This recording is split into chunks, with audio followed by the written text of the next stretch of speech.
nyo itong Road 10, talamak to carnap, hold up, snatching, taon na ito.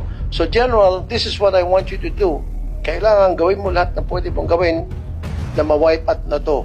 Kasi kung gusto, maraming paraan pwedeng gawin. Kung ayaw, maraming dahilan na pwedeng ibigay.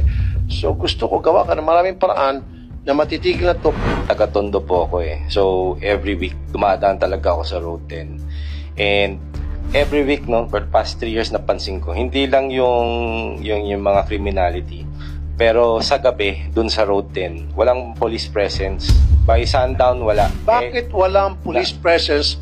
The Nakakatakot. fact na alam na ng lahat na yung lugar na yan ay kilabot, ba't hindi pa rin pinupunta ng mga polis? Ano sa palagay nyo? Opo. Kasi sundown, doon na nangyari mga hold-upan eh. Yes, and I'd like to, actually, before I go there, I wanted to point out na pati yung pedestrian infrastructure, floating pedestrian overpass na po. Kasi sa gabi, pinuputol ng mga criminals yung bakal, kinakalakal. So kung pupunta kayo doon ngayon, makikita nyo, wala na yung first 5 steps or 20 steps, pati yung release ng pedestrian overpass, nilagari na, wala na.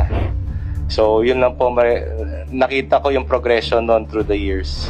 Okay, General, ganito pong gawin natin. I want you to put an outpost. If I need to talk to you, Chief PNP, I will. From now on, I need an outpost doon. Na 24/7 nandun yung outpost that will serve as police visibility. Na dapat may naka-duty na police, at least 5 police. At mayroong isang mobile car na pwedeng umaksyon agad.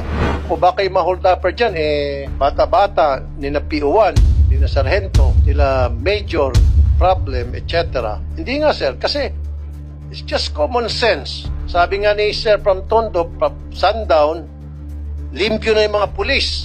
Saka pasok yung mga kriminal. 1 plus 1 yun lang po yun, sir, equals, baka kasabat yung mga nagsisialisa ng mga pulis at nagtatago na kung saan-saan. O nag-antay na sa beer house at sasalo na lang, pagdating ng hating gabi, magdideclare na agad yung mga hold up. Ito na silang kita. Sinasabi ko lang to parang joke, pero maring pwedeng totoo. That's why, para hindi kayo pagbintangan, do something about it. So I want an outpost doon, sir. Maglagay kayo. Kung kailan nyo ng pondo din, kakausapin ko si PNP, I don't know, papapondohan natin, maglagay ng outpost doon. Para once and for all, matigil na po. Give or take, this is how I work. Pag nangako ka sa akin, babalikan kita. Hindi ako katulad ng iba na bigyan ka ng assignment and then pababayaan ka na lang, babalikan ka after ilang taon. Ako, pag sinabi ko sa iyo in 5 days, babalikan kita in 5 days, believe me. At kapag hindi mo ginawa, sisingilin kita. Meron po naman tayong malapit na PCP doon, but we'll check on this specific area. Wala, useless yung PCP. Tuloy-tuloy pa rin eh. Baka yung PCP pang ano. Maglagay ka talaga doon sa mismong area na kung saan talamak yung holdapan. Palawakin nyo and then magkaroon ng foot patrol. Yes, sir. Ganun naman ang directive ng higher headquarters, sir. Siguro sa implementation na lang sa baba nito.